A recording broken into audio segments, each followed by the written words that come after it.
तपस का रुख करेंगे। सबसे पहले तपस, वहां के हालात क्या हैं हिंदुओं को लेकर? सबसे पहले अभी ताजा हालात बताइएगा, इस वक्त क्या चल रहा है वहां पर?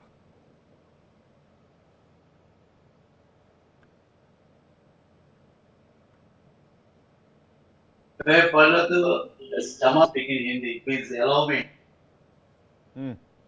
to speak sometimes English. If I am allowed, I can say easily.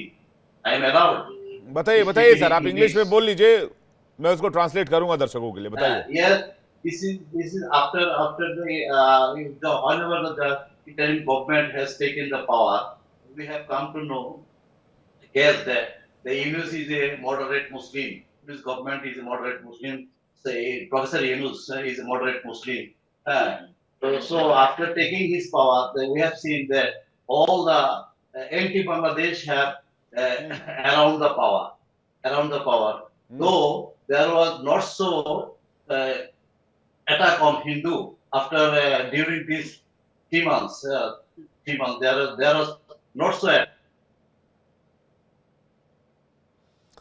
जी, आप कह रहे हैं कि मौजूदा सरकार के ताकत में आने के बाद इस तरह के हमले As हमले we बढ़े हैं? see, as we have seen in the tenure of my yes. district, in जी। nowadays last 3 or 4 days, मंदिर में हमला चलता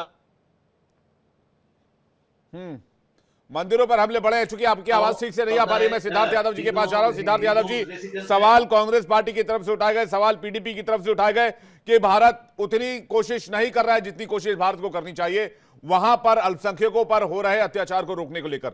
सिद्धार्थ यादव जी। देखिए, अभी जो कुछ राज्यों के परिणाम आए हैं उसके बाद देखने को मिल रहा है कि कांग्रेस पार्टी के कुछ नेताओं के स्वर बदल रहे हैं। सब लोगों के तो नहीं बदले, क्योंकि ये जो घटनाक्रम है ये तो अगस्त से चालू हुआ था और अगस्त से लेकर के हमने लंबे अंतराल में देखा कि कांग्रेस पार्टी के शीर्ष नेता, चाहे फिर वो राहुल गांधी हो, गांधी परिवार के अन्य सदस्य हों, या फिर जो उनकी फर्स्ट लाइन की लीडरशिप हो, उनकी ओर से बांग्लादेश को लेकर के और वहां पर हो रहे हिंदुओं पर अत्याचार को लेकर के एक शब्द, एक लाइन हम सुनने को नहीं देखते थे। जो पार्टी और जो नेता सबसे पहले हमास को लेकर के, इजराइल पैलेस्टीन में हो रहे विवाद को लेकर के सबसे तेज बयानबाजी करते थे, कांग्रेस पार्टी की वर्किंग कमेटी में प्रस्ताव पारित करते थे, वो बांग्लादेश पे कहीं ना कहीं चुप थे। आज जब सरकार एक बहुत कठोर अपनी नीति को अपनाते हुए डिप्लोमेटिक चैनल्स में जितने प्रकार की रेमेडीज सोवरेन गवर्नमेंट्स के पास अवेलेबल होती हैं उनका इस्तेमाल करते हुए, प्रेशर टैक्टिक्स करते हुए बांग्लादेश की सरकार को अपने जो भारत की भावना है उससे स्पष्ट रूप से अवगत करा के वहां के अल्पसंख्यकों की रक्षा की बात कर रही है, तो कुछ नेताओं को बैलेंसिंग करने के लिए, मंकी बैलेंसिंग इसको अंग्रेजी में कहा जाता है, कुछ लोगों को कहा गया है कि आप जाकर के कहिए। पर फिर भी आप हिंदुओं पे हो रहे नरसंहार पर ज्यादा मत कहिएगा। आप भारत का या तो उपहास बनाने की कोशिश करिएगा, नहीं तो विदेश नीति पर कुछ प्रश्न की बात करिएगा। नहीं तो जो लोग समझदार हैं, और प्रमोद तिवारी को मैं समझदार नेताओं में से मानता हूं, कांग्रेस पार्टी के वरिष्ठ नेता हैं, वो जानते हैं कि कनाडा के अंदर क्या स्थिति है, कौन लोग हैं, कौन ताकतें हैं, कौन है जस्टिन ट्रूडो, उनके पिताजी कौन थे, उस समय में क्या दिक्कत होती थी। और जो कांग्रेस पार्टी जिसने इतने लंबा साल, इतने लंबा अंतराल में भारत पर शासन किया और समय समय पर, चाहे 1985 के एयर इंडिया का अटैक हो कनाडा में, चाहे फिर वो श्रीलंका के ब्लैक जुलाई राइट्स हो, चाहे फिर वो मलेशिया में 2010 में होने वाले हिंदुओं पर हत्या हो, वो कांग्रेस पार्टी जो हमेशा चुप रही और जिसने कभी कोई निर्णय नहीं लिया, आज वो कहीं ना कहीं मंकी बैलेंसिंग करते हुए कुछ नेताओं से बुलवा रही है ताकि उनको जो नई सीख मिली है कुछ 1-2 महीने में, वो उस नई सीख से लेकर के अपने नए पड़ाव को तय कर सके। सिद्धार्थ जी, चलिए कांग्रेस से सवाल पूछ लिया, कांग्रेस ने कोई गुनाह कर दिया होगा, आप लोगों ने एक्शन क्या लिया ये तो बता दीजिए। देखिए, आप जानते हैं कांग्रेस ने कोई गुनाह नहीं किया, कांग्रेस के गुनाह तो कुछ और ही हैं विवेक जी। कांग्रेस को सवाल पूछने का अधिकार है, हम तो कह रहे हैं सबको पूछना चाहिए। आपको पता होगा कि मिनिस्ट्री ऑफ एक्सटर्नल अफेयर्स ने जिस प्रकार का नोट लेते हुए और जो लैंग्वेज थी उसकी, जो लोग डिप्लोमेसी को समझते हैं वो जानते हैं कि कितना कड़ा संदेश डिप्लोमेटिक चैनल्स में किसी भी सोवरेन देश के पास अवेलेबल होता है, भारत ने किसको अपनाया। हमने वहां पर जो हो रही हैं हत्याएं, हमले, हमने उन इंसिडेंट्स को सामने रखते हुए हमने उनका नोट लिया। We called upon the government of Bangladesh. हमारे देश के प्रधानमंत्री ने, जो रिजीम चेंज वहां पर हुआ है, क्योंकि हमें समझना पड़ेगा ये हमारे एक नॉर्मल पड़ोस के देश में होने वाली घटना नहीं है। उनके देश में सत्ता का परिवर्तन हुआ, हिंसक परिवर्तन हुआ, खून बहा, उसके बाद कुछ ऐसे कट्टरपंथी ताकतों ने उस देश पर कब्जा कर लिया है जिसके कारण से वहां पर ये घटनाएं हो रही हैं। जो रिजीम चेंज होकर के उनके प्राइम मिनिस्टर बने, उनसे हमारे देश के आदरणीय प्रधानमंत्री ने बात करी, ये बात भी हमने उनको स्पष्ट करी, भारत ने अलग अलग मंचों पे रखा। भारत को देखना होगा क्योंकि हमारे पड़ोसी देश में ऐसा हो रहा है, तो अभी एक भारत ने अपनी स्पष्ट नीति तो दिखाई दी है, पर आने वाले समय में अगर कुछ इकोनॉमिक सैंक्शंस लगाने होंगे या ट्रेड को लेकर के भी कुछ बात होगी तो सरकार पीछे नहीं हटेगी। ये बात बांग्लादेश की सरकार भी समझती है और इसीलिए वहां पर कभी ऊपर कभी नीचे कुछ ना कुछ निर्णय कभी उनके कोर्ट से आते हैं, कभी सरकार की कुछ टिप्पणियां आती हैं, पर वहां पर जिस प्रकार का स्ट्रिक्ट एक्शन भारत अपने डिप्लोमेटिक चैनल्स में कर सकता है जरूर। ठीक है सैयद जवाद, उसके बाद मंजू सेठ आपके पास आ रहा हूं। मैम पहले सैयद जवाद पर इसका काउंटर चाहूंगा। सैयद जवाद। जी बहुत बहुत शुक्रिया विवेक आपका वक्त देने के लिए, और आपको और आपके सभी दर्शकों को मेरा जय हिंद, जय संविधान। देखिए क्या है, मैं लगभग अगस्त से बार बार न्यूज चैनल पे, टीवी चैनल पे सरकार से आग्रह कर रहा था, सचेत भी कर रहा था कि जिस तरीके का घटना हो रही है बांग्लादेश के अंदर, और हमारी विदेश नीति जो पहले थी वो अब पूरी चेंज हो गई है, उसको लेकर के अल्पसंख्यकों के ऊपर एक बड़ा खतरा मंडला रहा है। और रही बात सरकार की, तो सरकार किसी की सुध नहीं लेती है, क्योंकि विवेक भाई अब जो मैं कहने जा रहा हूं हो सकता थोड़ा सा आपको बुरा लगे और सरकार को बुरा लगे, क्योंकि ये सरकार हम दो, हमारे दो और हमारे और दो की सरकार है। इनके एक बड़े मित्र, उद्योगपति मित्र का 80 लाख करोड़ डॉलर का जो बिजनेस है, इन्वेस्टमेंट है, वो बांग्लादेश के अंदर रुका हुआ। तो मुझे क्यों सैयद जवाद, मुझे क्यों बुरा लगना चाहिए? आप रुक जाइए मैं आप तो मुझे क्यों कोट कर दिया? मुझे क्यों बुरा लगेगा भाई साहब? हाँ, मैं कौन सा कपड़े और चड्डी बनियान का व्यापार कर रहा हूं बांग्लादेश में? इसीलिए कह रहे हैं इनको चिंता नहीं होगी। इनको चिंता है अपने जो उद्योगपति मित्र हैं, जिनका अरबों करोड़ों खरबों रुपए लगा हुआ है बांग्लादेश के अंदर, उसकी रिकवरी नहीं हो रही। उदाहरण के तौर पे हमने तब भी सचेत करवाया था जब रिजीम चेंज तालिबान के अंदर अफगानिस्तान सरकार की हो रही थी, और आपको याद होगा, आप किसी और चैनल पे थे, लगातार हम इस चीज को कहते रहे कि वहां पर एक कट्टरवादी मानसिकता की सरकारें आ रही हैं, आपकी विदेश नीति सो रही है, और तमाशा होता रहा। और हैरत की बात अब बताता हूं, अभी अभी तालिबान सरकार के साथ भारत सरकार ने करारदाद करे, पूछिए इनसे। और जो तालिबानी मानसिकता दिन रात चैनल पे चलाई जाती है, तो अब वो चलाई नहीं जाती। नहीं तो क्या चाहते हैं आप? इनके उद्योगपति, आप क्या चाहते हैं? तो अफगानिस्तान में भी एक दुश्मन खड़ा कर लें, एक पाकिस्तान में खड़ा है, एक बांग्लादेश में खड़ा हो ही रहा है, चाइना उधर नेपाल से सटी रहा है, श्रीलंका से सटी रहा है, आप क्या चाहते हैं? सुनिए, हम पहले जो हमारी विदेश नीति थी विवेक भाई, वो पाकिस्तान और चाइना को दूर दूर रखना थी। उन दोनों को, दो दुश्मन देशों को, उनको मिलाना नहीं थी कि वो हमारे खिलाफ षड्यंत्र कर सके। ये सरकार सोती रहती है। अरे भाई साहब, भारत पावरफुल होगा तो चाइना पाकिस्तान के करीब आएगा, ये बट ऑब्वियस सी बात है। नहीं, ऐसा नहीं था।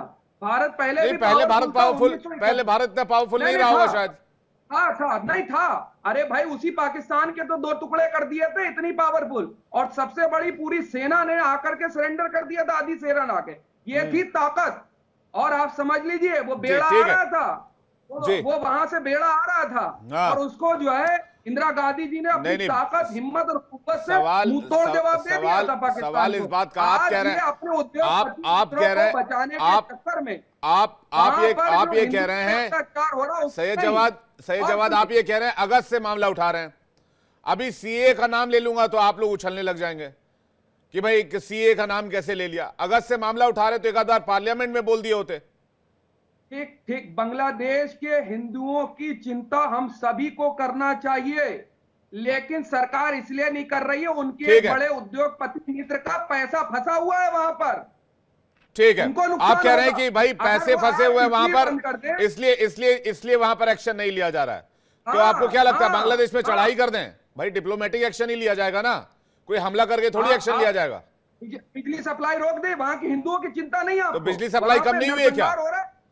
बिजली सप्लाई में कटौती हुई है से जवाब जी, जहां तक मेरी जानकारी है। मंजू सेठ के पास जा रहे हैं आपकी जी। नहीं नहीं नहीं नहीं, ये आप उनको बिल्कुल सपोर्ट मत करिए इस मामले में। अरे ये भाई लोगों साहब, के हितों से मानव आप- हितों से जुड़ा हुआ मुद्दा है, आप सपोर्ट नहीं करेंगे इस आप मामले में। मैं किसी को सपोर्ट नहीं कर रहा, मैं तो फैक्ट बता रहा हूं। आप मेरे पीछे क्यों पड़ जाते हैं बार बार कि मैं आपको मिर्ची लगेगी, आप सपोर्ट मत कीजिएगा। आप बताइए कि एक सेकंड, अभी अभी अभी एक टेस्ट ले लेता हूं, मंजू एक सेठ टेस्ट जी, ले लेता हूं। हमारा टेस्ट मत बताइए, लीजिए, हम एक सारा सेकंड। टेस्ट देके यहाँ बैठे हुए हैं। एक सेकंड, हमारा टेस्ट मत लीजिए, मंजू सेठ जी के पास जा रहे एक सेकंड, हैं। एक अरे सेकंड। मत लीजिए ना भाई साहब, कह रहा हूँ फालतू की बात नहीं ले रहे हैं कोई टेस्ट, नहीं दूंगा टेस्ट, जाइए, नहीं दूंगा टेस्ट, नहीं कितना नहीं दूंगा ही नहीं टेस्ट, बोलेंगे आप। हमें दूंगा ही नहीं, फालतू की बात। बोलेंगे आप। मंजू सेठ जी के पास जा रहा हूँ। मंजू सेठ जी, क्या प्रॉपर एक्शन लिया गया?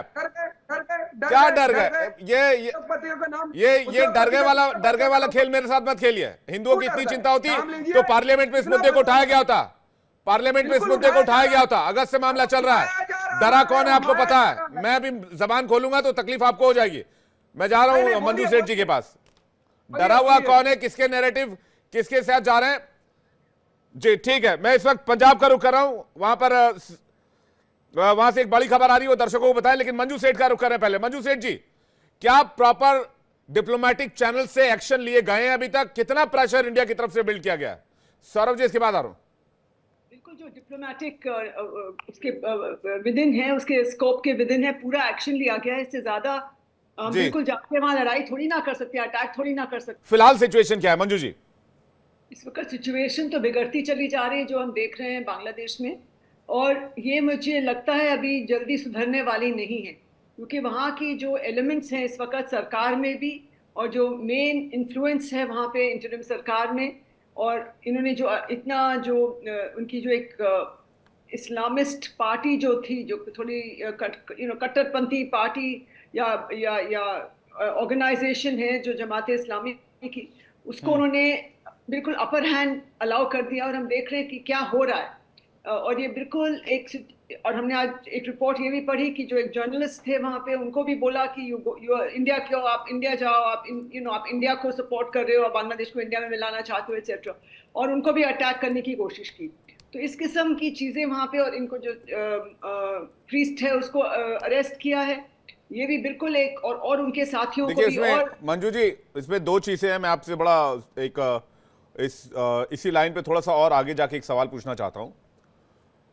चाइना ने जब अटैक किया तो चाइना का सबसे बड़ा गुस्सा इस बात को लेकर था कि आपने दलाई लामा को तिब्बत से जो निकले थे उनको शरण दिया हुआ, और इस बात से चाइना बहुत नाराज था और 62 की जंग हुई। हिंदुओं पर हमले इसलिए हो रहे हैं क्योंकि कुछ चैनल्स ये भी बताते हैं, जानकारी ये भी है कि शेख हसीना को आपने शरण दिया, शेख हसीना से वहां के लोग बहुत नाराज हैं। तो क्या भारत को ऐसा करना चाहिए था मंजू जी? शेख हसीना जी को बिल्कुल हमें पनाह देनी चाहिए थी। इसमें तो कोई, I don't think it is any, इसमें दो राय हो नहीं सकती है, क्योंकि एक वो हमारी long standing right from independence, उनका जो इंडिपेंडेंस हुआ है बांग्लादेश का, तब से लेकर अब तक उनकी जो फैमिली रही है, उनके जो फादर रहे हैं, और खुद वो अच्छे ताल्लुकात रहे इंडिया के साथ। इंडिया बिल्कुल उनको सपोर्ट करती है, और हमने उनको इसीलिए पनाह दी है। लेकिन जो इस वक्त सिचुएशन है वहाँ पे, जो पार्टीज और जो लोग आगे उभर के आए हैं, जो इंटरिम गवर्नमेंट है, वो मुझे लग रहा है फुल्ली कंट्रोल में नहीं लग रही है। उनको डिक्टेट किया जा रहा है by all these Islamist elements जो है वहाँ पे। मेनली एक जैसे मैंने कहा, जमात इस्लामी के जो एलिमेंट्स हैं, जो स्टूडेंट्स हैं, जिनको इस वक्त फ्री हैंड दिया गया, जो एक्शंस हो रहे हैं वहाँ पे, और हिंदुओं को लगातार टारगेट कर रहे हैं, टेम्पल्स को, बुद्धिस्ट को भी, कहीं खबर पड़ी थी क्रिश्चियंस को भी टारगेट कर रहे हैं। तो सब माइनॉरिटीज को वो टारगेट कर रहे हैं कि आप जाइए।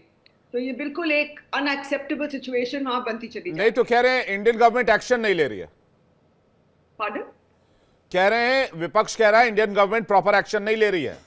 तो हम अटैक तो कर नहीं सकते, ना हम करेंगे इस वक्त, लेकिन हाँ, अगर सिचुएशन आगे बहुत बिगड़ती है, डिमांड करेगी, तो उसके बाद कोई निर्णय लिया जाएगा। बट प्रेजेंट सिचुएशन में डिप्लोमेटिक ही प्रेशर डाल रहे हैं हम लोग, और कंट्रीज के साथ भी उनको एक मोबिलाइज कर रहे हैं, सो इनके इसको एक्शन को उनके अगेंस्ट। जी, तपस का रुख करूं, तपस की राय लूं, लेकिन उससे पहले सौरभ दुबे के पास जा रहा हूं।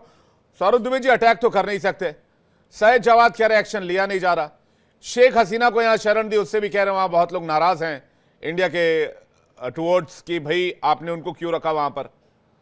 तो ये जो चारों तरफ से एक तरह से माहौल बना हुआ है, उसके बीच में वहां के 1 करोड़ 31 लाख हिंदू फंसे हुए हैं, और अगर शेख हसीना को शरण दी, वो भारत की अच्छी मित्र रही हैं, पहले भी भारत से मित्रता रही है उनकी, उनके वालिद साहब की रही है, लेकिन एट व्हाट कॉस्ट, क्या कीमत है उसकी?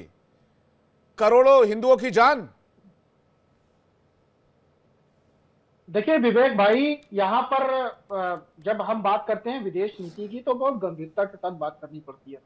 कुछ लोग जो है तर्कों की जगह जब कुतर्क पेश करने लगते हैं राष्ट्रीय चैनल पे बैठ करके, उनको ये समझना चाहिए कि भारत एक संविधान से चलने वाला संवैधानिक देश, सिर्फ आपके संविधान जय संविधान कहने से संविधान नहीं आ जाता।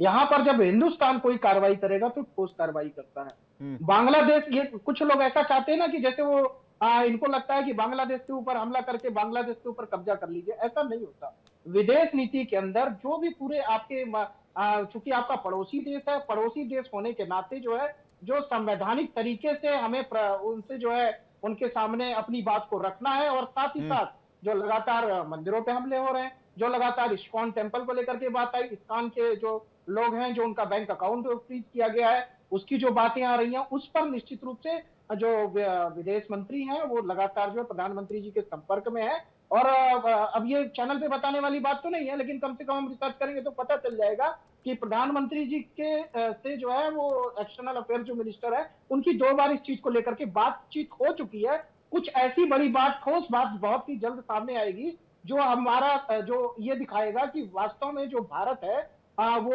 संवैधानिक तरीके से चलने वाला देश है। और साथ ही साथ अगर उसके मुल्क में कुछ भारतीय लोगों को परेशान किया जाता है, अगर हिंदुओं को प्रताड़ित करने की कोशिश की जाती है, अगर वहां पर किसी तरह से साधु संतों का अपमान किया जाता है, तो उस पर भारत की कार्रवाई जो होगी वो इस प्रकार से होगी कि वो एक तरह से नाजीर बन के आपको दिखाई देगा, सबके सामने रहेगा। देखिए, हमने कभी भी अपने जो पड़ोसी रहे हैं, चाहे वो पाकिस्तान रहा हो, पाकिस्तान के ऊपर भी हमने कभी बढ़ चढ़ करके पहले हमला नहीं किया। लगातार पाकिस्तान आतंकवादी हमले करता रहा है, लगातार जो है वो इस तरह की पाकिस्तान जम्मू कश्मीर के अंदर घटनाएं करता रहा। लेकिन भारत ने जब भी पाकिस्तान की सेना घुसने का प्रयास की, तब भारत ने उसको मुंह तोड़ जवाब दिया। भारत ने अपनी तरफ से कभी कोई कार्रवाई नहीं की। तो विदेश नीति के अंदर एक महत्वपूर्ण बात यह है कि जब तक भारत की बॉर्डर सीमा के अंदर वो किसी प्रकार की कोई कार्रवाई बांग्लादेश नहीं करता, तब तक भारत सरकार या जो यहाँ का रक्षा मंत्रालय है वो एक्शन तब तक नहीं लेगा जब तक वो कोई प्रयास नहीं करेगा। हमले की बात तो बहुत आगे की है, मैं कह रहा हूँ डिप्लोमेटिक चैनल की जो बात हो रही है, वो देखिए आपको सैयद जवाद कह रहे हैं पागल है आदमी, कुछ भी बोल रहा है, इशारे कर रहे हैं, मैं मुझे पता नहीं, शायद यही बोल रहे हैं। और सैयद जवाद, मैं आपको टेस्ट नहीं दूंगा, दोबारा बोल रहा हूं, मेरे टेस्ट की बात मत कीजिएगा। सैयद जवाद, देखिए मैंने पहले ही बोला कि जो तर्कों की कंगाली होती है वो कुछ लोगों को तर्कों का मवाली बना देती है। तो ये महाराज जो है यहाँ पे कुतर्कों के मवाली के रूप में दिखाई दे रहे हैं, जो कुतर्क करने कुछ नहीं पता है कि देश इनको विदेश नीति के बारे में कुछ नहीं पता। समझाने की कोशिश कर रहा हूँ कि जब तक ये रिश्तेदार हैं, कोई कार्रवाई नहीं करेगा। अरे बांग्लादेश के अंदर कोई मसला है, बांग्लादेश के अंदर भाई अगर रुकेंगे, अरे कुछ नहीं पता, बांग्लादेश के अंदर कोई कैंसर का मसला है, तो यहाँ के विदेश मंत्री लगातार उनके संपर्क में है, प्रधानमंत्री जी से बात हो रही है। अब जो तथाकथित बांग्लादेश के जबानी जमा कर जाए चेहरे हैं जिनको नोबेल पुरस्कार की बात करते हैं, अगर वो इस तरह का अपनी देश के अंदर इनको जबानी जमा कर करना है, जंपिंग जैक, जबरदस्ती के जंपिंग जैक। ठीक है, आवाज आ नहीं रही है, बीच में डिस्टर्बेंस। ठीक है, जंपिंग जैक मत कीजिए। ठीक है, सैयद जवाद कुछ कह रहे हैं, उसके बाद मैं सिद्धार्थ जी के पास जा रहा हूँ। सैयद जवाद को लेकर आई, सैयद जवाद और सिद्धार्थ जी को स्क्रीन पर लाइए। सौरभ दुबे जी एक सेकंड आ रहा हूँ, सौरभ दुबे जी एक सेकंड आ रहा हूँ। जवाद जी अगस्त महीने के बाद अभी जागे, सुन लेते हैं उनको क्या कहना चाह रहे हैं। उसके सिद्धार्थ यादव जी को स्क्रीन पे लेकर आई, सैयद जवाद और सिद्धार्थ यादव। मेरा सवाल जो है वो सिद्धार्थ यादव की सरकार से, मौजूदा सरकार से। हमारे बीच कैलाश मानसरोवर यात्रा थी, वो बंद पड़ी हुई है। हमारी विदेश नीति देख लीजिए, कोई काम नहीं हो रहा है। उसके बाद हमारी विदेश नीति ऐसी बन गई है कि श्रीलंका के अंदर जब चेंज हुआ तो हमको नहीं पता चला, उसके बाद बांग्लादेश के अंदर हो रहा है तब भी हम सोए, अफगानिस्तान के अंदर हुआ तब भी हम सोते रहे, तिब्बत के अंदर हुआ तब भी हम सोते रह रहे। तो हमारी फॉरेन पॉलिसी क्या रह गई है? हमको आंखें दिखाने के लिए मुइजू वो वहां बैठे हुए छोटे से वो आंखें दिखा रहे हैं, इंडिया आउट कैंपेन चला रहे हैं। उसके बाद अगर रहा था हमारे नेपाल के साथ रिश्ते हुआ करते थे, वो भी हमारे रिश्ते पहले जैसे नहीं रह गए। अरे हमारे पड़ोसी नहीं बदल सकते हैं। आपकी विदेश नीति ऐसी बन गई है कि भारत जो है हमेशा अलग, और आप ताल्लुकात निभा रहे हैं जा करके वो हजारों किलोमीटर दूर बैठे हुए लोगों से। अरे भाई, पहले अपनी जो पॉलिसीज है उनको मजबूत करना चाहिए। डायलॉग डिलीवरी आपको हमेशा मुझसे, तो कनाडा के साथ भी हमारे संबंध खराब कर लिए। कनाडा के साथ भी संबंध खराब, नेपाल के साथ भी संबंध अच्छे नहीं, बांग्लादेश के साथ भी खराब, पाकिस्तान के साथ भी खराब, अफगानिस्तान के अंदर तालिबान सरकार से कुछ बातचीत उन्होंने स्टार्ट करी है, तिब्बत के साथ देख लीजिए, नेपाल के साथ देख लीजिए, उसके साथ आप देख लीजिए मालदीव के साथ भी हमारे इससे कैसे रखे। कहाँ सवाल ना करा जाए, या मुंह में दही डाल करके आप चाहते हैं विपक्ष बंद रहे, कुछ ना बोले, जैसे चाह रहे आप वैसा करें, देश की जनता सवाल ना करे, विदेशों के अंदर इतना अत्याचार हो रहे हैं भारतीयों के ऊपर, उनके ऊपर सवाल नहीं करे। और अभी ट्रंप ने आज ही कल में एक स्टेटमेंट दे दिया जी, ठीक है सिद्धार्थ यादव जी, तो हम टेंशन लग, क्या नीति है आपकी, ठीक क्या है, नीति है? ठीक है, सिद्धार्थ यादव जी इसका जवाब देंगे। सिद्धार्थ यादव जी, देखिए, अभी बहुत फॉरेन पॉलिसी की चिंता हो रही थी और कई बार देश का सौभाग्य महसूस होता है कि हमारे देश की फॉरेन पॉलिसी और हमारे देश की डिप्लोमेसी कुछ ऐसे लोगों के हाथ में नहीं है, क्योंकि अगर इनकी समझ फॉरेन पॉलिसी पे लग गई होती तो देश न जाने कहाँ होता। अभी बताया जा रहा था कि हम तो चीन और पाकिस्तान को अलग अलग रखते थे, देश की फॉरेन पॉलिसी तो ऐसी थी। चीन को हमने अक्साई चीन दे दिया, हमने उनके साथ भी युद्ध में हम चले गए, हमने उनको परमानेंट यूएनएससी की सीट दे दी, ये हमारी फॉरेन पॉलिसी थी। हम बड़ा दिल दिखाया और चीन ने हम पे हमला कर दिया, वो युद्ध हम हार गए, ये हमारी फॉरेन पॉलिसी थी। और फिर पाकिस्तान के साथ भी हम युद्ध में चले गए। ये तो इनकी understanding of history of foreign policy है।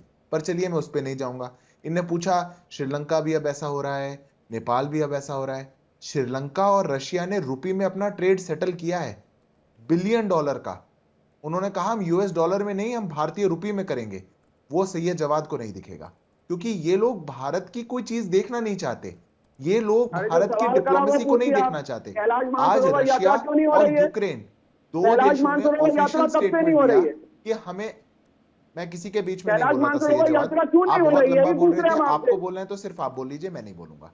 नहीं, आप बताइए ना, सवाल तो करा जाएगा, आप बात थोड़ी ना सकते। बांग्लादेश के अंदर जिन उद्योगपतियों का रुपया फंसा हुआ है, क्या ये वो दबाव तो नहीं है क्योंकि आप वहां के अल्पसंख्यकों के लिए कुछ नहीं कर रहे हैं? नहीं, जवाब एक करके नाम लीजिए उन उद्योगपति मित्र का जिनका $80 करोड़ फंसा हुआ है। एक करके सहजवाद, एक करके सिद्धार्थ यादव जी को पूरा कर लेते हैं। हाँ, इनका हो गया तो मैं पूरा कर लेता हूं।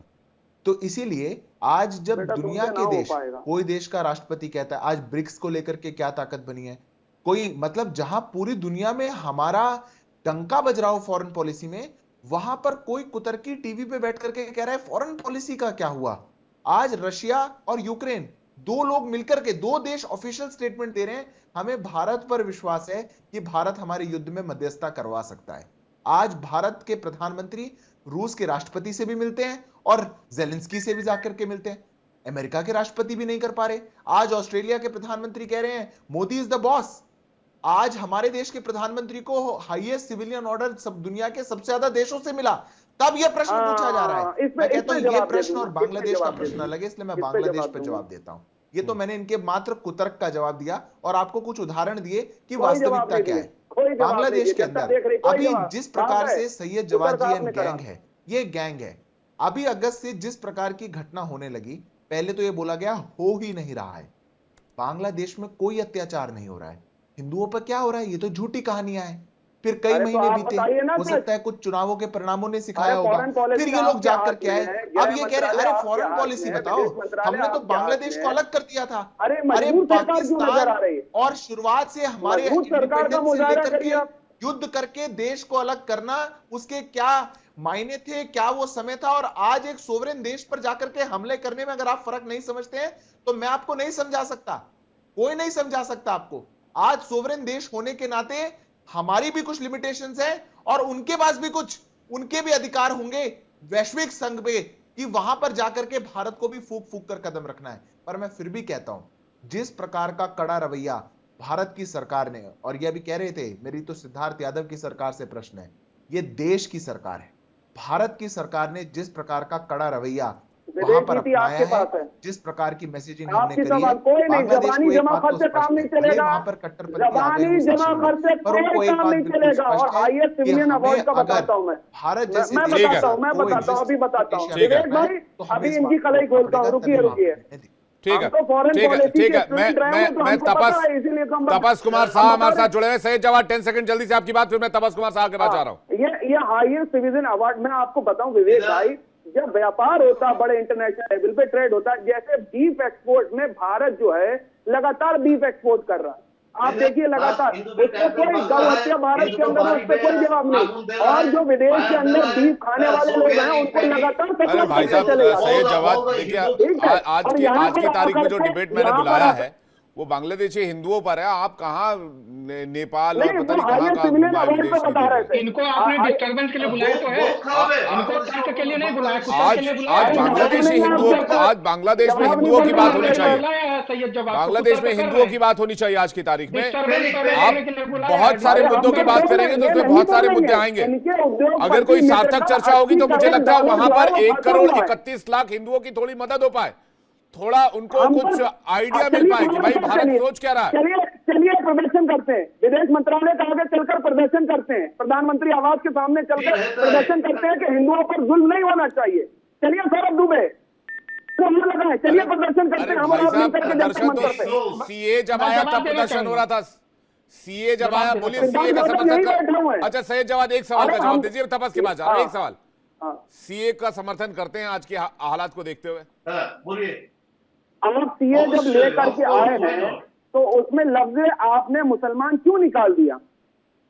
मतलब भाई बहुत सी जगह मुसलमान मार खा रहा है, बांग्लादेश में मुसलमान मार खा रहा है, बांग्लादेश के अंदर मुसलमान मार खा रहा है, पाकिस्तान में मुसलमान मार खा रहा है।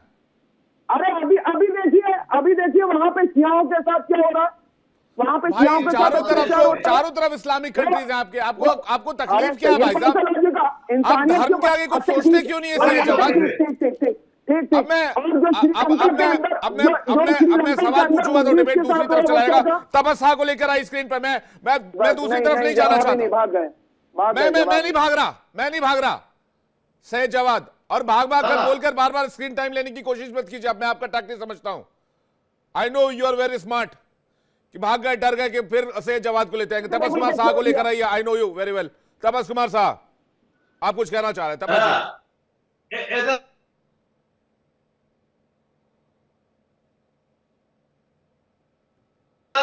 इधर वही रहेंगे, ऐसे पैनिक टाइम ऑलवेज एक डर है, कब तक फंडामेंटलिस्ट आएगा, कब तक हाँ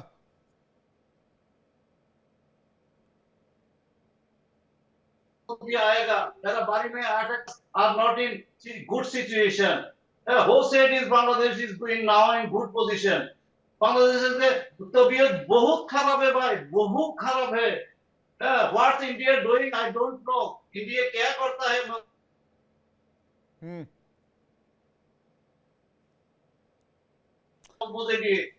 Indian don't. I think Hindu के लिए नहीं, चिंता नहीं कर रहा है। ये वेरी दुख है भाई, it's a matter of great regret for us. Tapas ji, मुझे लगता है बांग्लादेश के साथ साथ आपके नेटवर्क की हालत भी बहुत खराब है, क्योंकि आपकी आवाज बहुत रुक रुक कर आ रही है। फिर भी मैं चाहूंगा 1 मिनट आपके पास स्टे करें, आप अभी बोलिए और बताइए वहां क्या हो रहा है। ये जुम्मा है ना, शुक्रवार, फ्राइडे, जुम्मा के बाद आक्रमण शुरू हो जा रहा है। चिटांग भी, ढाका भी,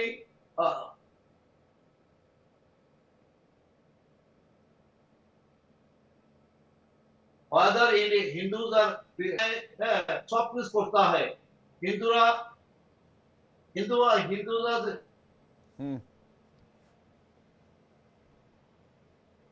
और फिर भी बताइए, कह रहे हैं कि जुमे के दिन लोग झुंड में निकलते हैं और हिंदुओं को मारते पीटते हैं, और बांग्लादेश में हालात बहुत खराब है। सौरभ दुबे के पास जा रहा हूं, उसके बाद सिद्धार्थ जी और सैयद जी आपके पास आऊंगा। सौरभ दुबे जी, बात डिस्क्रिमिनेशन की है ना, बांग्लादेश सॉवरेन कंट्री है, लोकतंत्र है वहां पर, लेकिन डिस्क्रिमिनेशन एक सरकार के बदलने से कैसे हो रहा है देख सकते हैं आप। ये जो यूसुफ सरकार वहां बनी है, यूनुस सरकार, माफ कीजिएगा, ये आदमी नोबेल प्राइज विजेता है। आप अंदाजा लगाइए कि डिस्क्रिमिनेशन की हाइट क्या है। और मैं सीए की बात करता हूं तो जवाद साहब कहते हैं कि भाई इसमें मुसलमान लफ्ज को क्यों हटाया गया। सौरभ दुबे जी, देखिए विवेक भाई, मैं आपको बड़ी ईमानदारी से बताऊं, मैं अभी पिछले 1 महीने से 3 मुस्लिम देशों में जो है जा चुका हूं। कल आज सुबह ही मैं कुवैत से आया हूं। कल वहां पर एक कुवैत में प्रोग्राम था इंडियन एम्बेसी का, जिसमें यहाँ से पूर्व कैबिनेट मंत्री भी उसमें शिरकत किए प्रोग्राम के अंदर। और इतनी खूबसूरत तस्वीरें थी उसकी, मानिए कि कुवैत के अंदर भी जिस प्रकार से प्रधानमंत्री जी नरेंद्र मोदी जी की सरकार के किए गए कार्य हैं, उसकी चर्चा ऐसी कंट्री के अंदर हो रही है जो कंट्री किसी से भी बात करना मुनासिब नहीं समझता। कुवैत की बात कर रहा हूं। और यहाँ पर जो कांग्रेस समर्थक माननीय जव्वाद साहब बैठे हैं, ये बार बार जिस प्रकार से टिप्पणी अपनी सरकार के ऊपर करते हैं, ये मानते हैं कि ये सरकार हमारी नहीं है। बार बार कह रहे हैं सिद्धार्थ यादव जी की सरकार है, बीजेपी की सरकार है। भैया सरकार सबके लिए होती है। क्या इस सरकार के अंदर सुख सुविधाएं आपका परिवार नहीं ले रहा है क्या? क्या अस्पतालों के अंदर आप नहीं जाकर के जो तमाम योजनाएं हैं उसका लाभ नहीं उठा रहे हैं क्या मुस्लिम भाई लोग? तो मेरे कहने का मतलब जिस प्रकार से बांग्लादेश की घटना है, उसको हमें बड़ी गंभीरता के साथ समझना पड़ेगा कि बांग्लादेश की सरकार को बाकायदे जो है वो चेतावनी दे दी गई है। विदेश मंत्री एस जयशंकर प्रसाद जी ने वहां पर लगातार उनको 3 बार बात कर चुके हैं और स्पष्ट रूप से संदेश दे दिया गया है कि अगर हिंदुस्तान में अल्पसंख्यक सुरक्षित अपने आप को महसूस कर रहे हैं तो बांग्लादेश में ऐसी स्थिति क्यों बनाई जा रही है जो कि वहां पर जो है अल्पसंख्यकों को देश छोड़ के भागने की नौबत आ रही है। उन पर इस कदर से अत्याचार किया जा रहा है कि मालूम पड़ रहा है कि ये जिस प्रकार से बांग्लादेश का बंटवारा हुआ था उस समय ऐसी स्थिति उत्पन्न हुई, वहां एक नई स्थिति उत्पन्न होने जा रही है। अभी सिद्धार्थ यादव जी ने जो बताया विस्तार पूर्वक जो है वो बहुत बढ़िया बात बताई कि फॉरेन पॉलिसी को लेकर के प्रधानमंत्री नरेंद्र मोदी की सरकार में जिस गंभीरता के साथ काम हुआ है, खासतौर से मुस्लिम देशों में, मैं फिर से कह रहा हूँ, अरे भाई साहब, मुस्लिम देश हैं बांग्लादेश का क्या करें सौरभ दुबे जी? मैं कह रहा हूं, मैं बता तो रहा हूं, बांग्लादेश का अभी आपको 2 दिन के अंदर जवाब मिल जाएगा। मात्र 2 दिन के अंदर जिस प्रकार से, देखिए भारत एक बड़ा इसमें 2-3 चीजें आप मैटर समझ नहीं रहे हैं सौरभ दुबे जी। बांग्लादेश कट्टरपंथी ताकतों के हाथ में खेल रहा है, तो आपके पड़ोस में एक और पोटेंशियल थ्रेट पैदा हो रहा है। वहां पर जमात इस्लामी और बाकी जो संगठन है जिस तरीके से उन्माद कर रही हैं, उससे भारत के एक और बॉर्डर पर इन्फिल्ट्रेशन का, टेररिज्म का और दूसरी आतंकी गतिविधियों का रास्ता खुल सकता है। और मुझे यकीन है इस बात का कि हमारी एजेंसीज इस पर नजर रखी हुई होंगी। लेकिन बांग्लादेश में जो हालात, एक बहुत तगड़ा पोटेंशियल थ्रेट है वहां पर, जैसा कि पाकिस्तान से हम पिछले 75 सालों से ढोते आ रहे हैं। देखिए विवेक जी, आपने जो अभी बात की बॉर्डर की, मैं बार बार वही कह रहा हूं कि बॉर्डर पे लगातार 6 से 7 घटनाएं हो चुकी हैं। कुछ लोग जबरदस्ती हिंदुस्तान के अंदर घुसने की कोशिश कर रहे थे। बीएसएफ ने बाकायदे कार्रवाई करते हुए बॉर्डर पे ही उनको जो है पकड़ने का काम किया है। बॉर्डर के अंदर जरी सी भी बॉर्डर पे अगर हरकत हो रही है तो भारत सरकार, जो रक्षा मंत्रालय है, वो इतना मुस्तैदी से काम कर रहा है कि आप अभी गूगल करके या सर्च करके देख लीजिए, जो समाचार मिलेंगे आपको कि पिछले 7 बार जो है बांग्लादेश के अंदर कुछ अराजक तत्व हिंदुस्तान के अंदर घुसने का प्रयास कर रहे थे और उनको तत्काल पकड़ने का काम भारत की सरकार ने किया। सबसे पहली बात। दूसरी बात, जिस प्रकार से कट्टरपंथी की हम बात कर रहे हैं, कम से कम सैयद जवाद यहाँ पर बैठे हैं, इनको ये इन लोगों को देखना चाहिए कि आप हिंदुस्तान के अंदर जो है अल्पसंख्यक होने के नाते सारे अधिकारों के साथ अपनी जिंदगी को जो है खुले लोकतंत्र में जी रहे हैं, बोलने का अधिकार है आपको। और वहीं पर बांग्लादेश की जो स्थिति हिंदुओं की बन गई है, तो कम से कम जो मुसलमानों को एक मैसेज आपको देना चाहिए, क्योंकि देखिए सरकार तो अपना काम कर रही है, सरकार तो उधर भी बांग्लादेश में जो है उसके ऊपर उनसे बात करके कड़ी कार्रवाई करेगी। लेकिन यहाँ पर जो कांग्रेस समर्थक मुस्लिम भाई हमारे बैठे हैं, क्या ये लोग कभी एक मैसेज देते हैं? जब सीए की बात होती है तो चिल्लाने लगते हैं, एनआरसी की बात होती है तो चिल्लाने लगते हैं। इन लोगों को अब इसकी जरूरत पड़ रही है कि नहीं पड़ रही है? जिस प्रकार से अल्पसंख्यकों के साथ अत्याचार हो रहा है वहां पर, अगर यही सीए कानून होगा, यही सीए कानून के माध्यम से जो है लोगों को अपने अधिकार मिलेंगे, वो सुरक्षित होंगे, तो उस पर यही लोग चिल्लाने लगते हैं। क्या मुस्लिम होकर के भी एक ऐसा मैसेज इन्होंने अभी तक चैनल पे दिया? नहीं दिया सब जवाद भाई ने कि देखिए भारत हमारे लिए कितना सुरक्षित लोकतांत्रिक देश है। उल्टा ये भारत की बुराई कर रहे हैं, भारत की विदेश नीति की बुराई कर रहे हैं। ये राहुल गांधी जी के पर चिन्हों पर आगे बढ़ करके हिंदुस्तान की सारी चीजों को खराब बताने का प्रयास कर रहे हैं। कम से कम अभी जो बांग्लादेश से जुड़ी हुई बातें हैं, इनको बड़ी गंभीरता से वहां के जो लोग हैं। अरे सर, वो तो सवाल उठाएंगे ना सौरभ जी, लेकिन सोल्यूशन क्या है? ये तो भारत डिप्लोमेटिक चैनल से कर ही रहा हुआ, लेकिन सामने नजर क्यों नहीं आ रहा है कुछ? तपस हमारे साथ लगातार बने, वो बार बार कह रहे हैं वहां पर जुमे के बाद हालात बहुत खराब हो जाते हैं, मॉब निकलती है हिंदुओं को ढूंढने के लिए।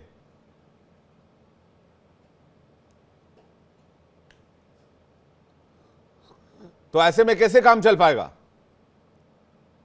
मॉब जस्टिस चलता है, मॉब जस्टिस। तपस कुछ कह रहे हैं, मॉब जस्टिस बताइए। मेरा तो गार्जियन नहीं है, मेरा नेता नहीं है, मेरा नेता नहीं है, लीडर नहीं है, मेरा गार्जियन नहीं है, ऑल समस्त सब कुछ हिंदू है ना, सब किंतु हिंदू है ना, ওই যদি चिन्मय के पास में एकत्रित हो जा रहे हैं, और Bangladeshi government have panic, that is why he was sent to jail. क्या है, एक बार बताइएगा तपस जी, अगर आपको आवाज आ पा रही है। आप कह रहे हैं कि मॉब जस्टिस, आप कह रहे जी, आप कह रहे हैं मॉब जस्टिस होता है। What is mob justice?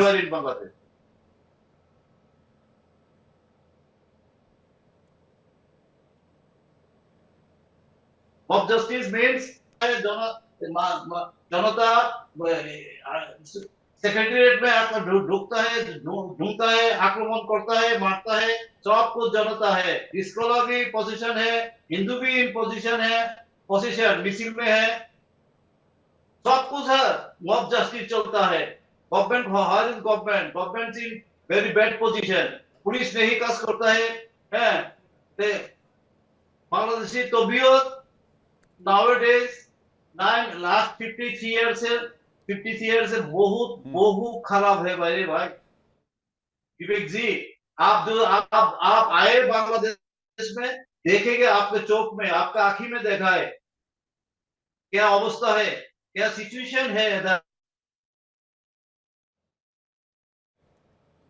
ठीक है, सैयद जवाद हमारे साथ जुड़ गए हैं। एक बार फिर से बीच में कनेक्शन डिस्टर्ब हुआ था। सैयद जवाद, देखिए ये एक ऐसा सिचुएशन है जिसमें कि भारत में चाहे वो जितने भी पॉलिटिकल पार्टीज हो, मुझे लगता है इस पर ऑल पार्टी मीटिंग भी होनी चाहिए और बांग्लादेश के हालात पर सरकार से राय मशविरा होनी चाहिए कि इसमें क्या पोटेंशियल कदम उठाए जा सकते हैं, कितने एक्सट्रीम तक भारत जा सकता है, कहां तक उन लोगों की हेल्प की जा सकती है। क्योंकि पड़ोस में जिस तरह के जुल्म और जिस तरह के हालात हैं, उसको देखकर चुप रहना ये ठीक बात नहीं होगी। नहीं विवेक भाई, मुझे लगता है इस मुद्दे को लेकर के विपक्ष लगातार जो है अपनी आवाज उठाएगा और विदेश नीति हमारे यहाँ जो भी सहयोग चाहती होगी और उसको दिया भी जाएगा, लेकिन विपक्ष को सुने तो। आप विपक्ष को कटघरे में खड़ा कर देते हैं। विपक्ष को आपने बिल्कुल अपना एक तरीके से माना हुआ है, एक तरीके से दुश्मन माना हो कि आप विपक्ष की कोई बात सुनना ही नहीं चाहते। आपको अगर कोई सजेशन दे रहा है तो लोकतंत्र में बैठ करके संवाद के साथ आपको जैसा सहयोग चाहिए होगा विदेश नीति पे आपको हमेशा मिलता चला आया, लेकिन लगातार अगर कोई आपको आग्रह करवा रहा है, आपसे लगातार रिक्वेस्ट कर रहा है कि वहां पर आपको इस तरीके की पॉलिसीज अपनाना चाहिए। मेरे ऊपर आप हमला कर दिए, मैंने लगातार लगभग अगस्त से पहले से मेरे तमाम इंटरव्यूज देख लीजिए, वीडियोस देख लीजिए, मैंने हमेशा वहां के अल्पसंख्यकों के लिए और खास तौर से अपने हिंदू भाइयों के लिए आवाज बुलंद करी है। लेकिन बड़ा अफसोस होता है विवेक भाई, अफसोस के साथ ये कहना पड़ रहा है कि जब हम इस सरकार से तवक्को करते हैं तब ये लोगों का पहले हित नहीं देखती है। सबसे पहले सरकार अपने चंद उद्योगपति मित्रों का जो है वो हित देखती है। मैंने इसीलिए कहा, लेकिन इन्होंने कोई स्पष्ट जवाब नहीं। आज कैलाश मानसरोवर यात्रा रुकी हुई है, उसके ऊपर ये आज तक कोई स्पष्टीकरण नहीं देते हैं।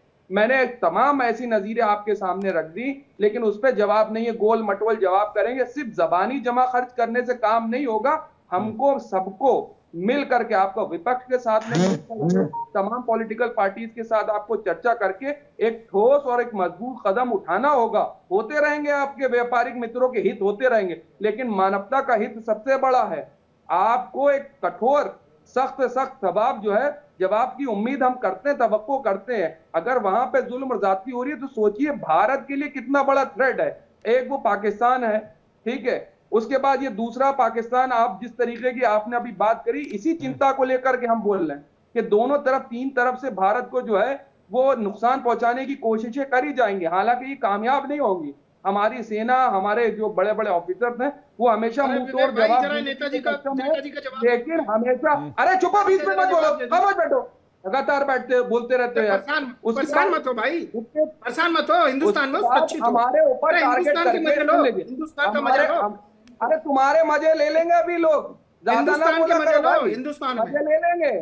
हिंदुस्तान में आनंद लीजिए जब बात भाई, इतना मत भड़क भाई तुम्हारे रहने कर्म पे हम नहीं है, इतना तनाव में क्यों?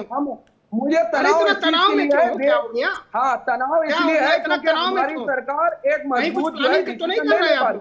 मुझे कुछ अफसोस है, प्लानिंग तो नहीं मुझे कर रहे? अफसोस है, संबल मुझे और बहराइच की अफसोस है उन तैयारी लोगों ऐसी तो के नहीं लिए। कर रहे कुछ? ये ध्यान देखिए रखिए, जनता तो बड़ी परेशान कार्रवाई है, से काम करता ऐसे है। नकली लोगों को योगी आदित्यनाथ की राजनीति सरकार है, ध्यान रखिएगा, ध्यान रखना मेरे भाई, योगी आदित्यनाथ की सरकार है। गलती से भी अरे गलती अरे चीजें में सोचना सुनो नहीं है।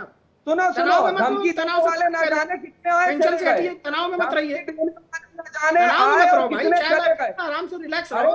अरे और ये जो कितने आए मैसेज है ना अपना, ये राहुल गांधी जी को दो, ये राहुल गांधी जी को दो, आदरणीय राहुल गांधी जी, कि कम से कम वो संसद चलने दें। ये जो आप यहाँ पे ज्ञान दे रहे हैं ना, ये कांग्रेस पार्टी को ज्ञान दीजिए कि संसद के अंदर इस मुद्दे को रख के विपक्ष को बोलिए कि संसद के अंदर भारत के रख अल्पसंख्यकों के प्रकार से को ऑन विपक्ष जो टेलीविजन है धमका रहा संसद से बैठा वॉकआउट कर रहा है, संसद को चलने नहीं देगा। ज्ञान अपना पहले अपने विपक्ष के साथियों को दीजिए, आदरणीय राहुल गांधी जी को दीजिए, संसद में ये मुद्दा रखा जाएगा ना, या आप यहीं से सारी विदेश नीति एक एक करके तो तय होगी संसद में। देख लो एक एक करके। देख लो, अरे परेशान मत हो, धमकाया जा परेशान रहा मत है। होइए। देखिए संबल पे भी अभी कार्रवाई होगी, जा रहा है। होगी होगी, बहराइच वाले पे भी कार्रवाई होगी। बांग्लादेश की चिंता तो कर रही है भारत सरकार, इसकी भी कार्रवाई की, यहाँ पर भी की जाएगी कार्रवाई। आप चिंता मत करिए। आप तनाव में क्यों है? क्या हो गया आपके साथ? तनाव में क्यों है इतने? क्योंकि कोई ठोस कदम आप ना हिंदुओं के लिए ना मुसलमानों के लिए विदेश नीति के ऊपर जिस तरीके का जुल्म हो रहा है इसलिए तनाव में हो मेरे भाई। अब मेरे भाई मेरे को शांति से सुन लीजिए, ठोस नीति मैं बताता हूँ क्या है। इतना सैयद जवाद हमारे भाई, आप जितनी अच्छे विचार रखते हैं चैनल पे, यही विचार आदरणीय राहुल गांधी जी के सामने क्यों नहीं रखते? जब ये मानव का दर्द आपके दिल के अंदर नहीं आ सकता, आपके उद्योगपति मित्रों का दर्द आपके दिल में बोल रहा है। हमारा दर्द हम तनाव में इसलिए है क्योंकि भारत की जिस तरीके से आप स्थिति बना रहे हैं, जिस तरीके से भारत को आप डायरेक्शन दे रहे हैं, आने वाले वक्त में बांग्लादेश के सामने, और बांग्लादेश भी हमारे लिए खतरनाक साबित हो सकता है। माहौल बना के रखा है, ऐसा माहौल क्यों बनाया है कि जहां पर कोई जनता की बात ही न पहुंच पाए? संसद को चलने की जिम्मेदारी किसकी है? सरकार की है और विपक्ष दोनों की है। ये बताइए राहुल गांधी जी को आपने कोई मैसेज दिया भाई साहब? पता तुम्हें? एक एक करके।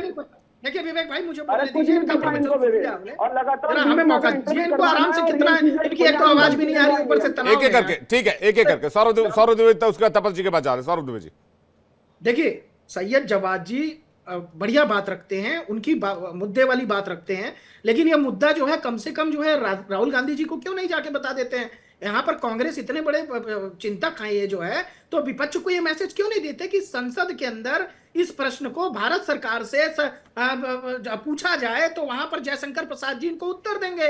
वहां पर जब तार्किक तरीके से उत्तर मिलेगा तो वो आपको समझ में आएगा कि भारत की विदेश नीति क्या है। क्योंकि हमें तो समझ में आ रही है कि भारत की जो विदेश नीति है वो किस प्रकार से शांतिपूर्ण माहौल बनाते हुए और बांग्लादेश के ऊपर अपने लोगों की रक्षा करना, अल्पसंख्यक समुदाय को बचाना, और सिर्फ वहां पर सिर्फ हिंदुस्तान के नहीं और भी जगह के लोग हैं। हिंदुस्तान तो अपने अल्पसंख्यकों को बचाएगा ही बचाएगा, लेकिन जो वहां पर अत्याचार जो लोग हिंसा फैला रहे हैं उसको रोकने का आप मेरे को बताइए। दो तीन कुछ राहुल गांधी जी ने आपको कुछ बताया है? राहुल गांधी जी ने आपको निर्देश दिया है क्या? ठीक है, तपस से जल्दी से एक रिएक्शन लेते हैं। तपस, भारत की तरफ से लगातार कोशिश की जा रही है और दबाव भी बनाया जा रहा है। भारत का एक करीबी मुल्क रहा है बांग्लादेश, लेकिन बांग्लादेश में जो हालात हैं, भारत न सिर्फ उसकी निंदा करता है बल्कि भारत ने कड़ी शब्दों में वहां की सरकार से आपत्ति भी जाहिर की है और उम्मीद है हालात बदलने चाहिए। लेकिन मैं आपसे ये जानना चाहूंगा कि वहां आप लोग मिलकर कोई कोशिश कर रहे हैं, क्योंकि हिंदुओं की आबादी 1 करोड़ 31 लाख के करीब है बांग्लादेश में।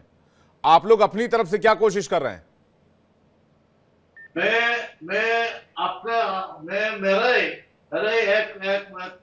एक जनसभा करता हूँ इन माई टाउन, कुमिल्ला टाउन, 27 दिसंबर 27 दिसंबर एक जनसभा होता है इधर बांग्लादेश कुमिल्ला में।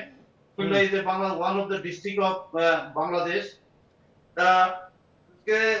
जो टुमारो इस्कॉन प्रभु का मुक्ति दे रहा है और ना दे रहा है, मैं आंदोलन चल जाते हो।